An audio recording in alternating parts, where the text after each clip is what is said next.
ચાલો ફ્રેન્ડ્સ, આજે આપણે બનાવીશું ક્રિસ્પી એવા ચકરી ભજીયા. એના માટે જાડા અને ઓછા તીખા હોય એવા મરચાં લેવાના છે અને ગોળ જાડી સ્લાઇસમાં કટ કરી લેવાના છે.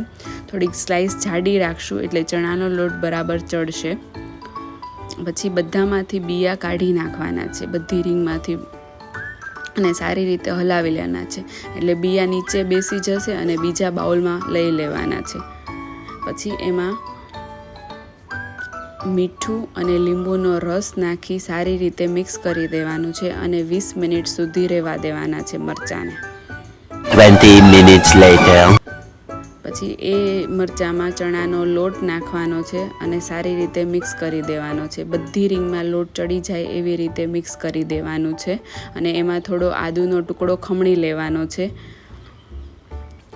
અને થોડો મરી પાવડર અને થોડું જરૂર મુજબ પાણી નાખી સારી રીતે મિક્સ કરી દેવાનું છે. અને એક મરચું પાડીને જોઈ લેવાનું છે તેલ બરાબર આવી ગયું છે કે નહીં. તેલ બરાબર આવી જાય એટલે એક એક રીંગ છૂટી પાડતી જવાની છે અને તેલમાં તળવાની છે. એક એક રીંગ અલગ અલગ નાખવાની છે એટલે છૂટી થશે બધી રીંગ, અને સરસ ગોલ્ડન બ્રાઉન જેવી તળી લેવાની છે અને ક્રિસ્પી થઈ જાય ત્યાં સુધી તળીને બધી બહાર કાઢી લેવાના છે. તો તૈયાર છે આપણા ક્રિસ્પી એવા ચકરી ભજીયા. એકદમ ક્રિસ્પી બને છે એટલે નાના છોકરાઓને પણ બહુ ભાવે છે અને મોટાને પણ બહુ જ ભાવે છે.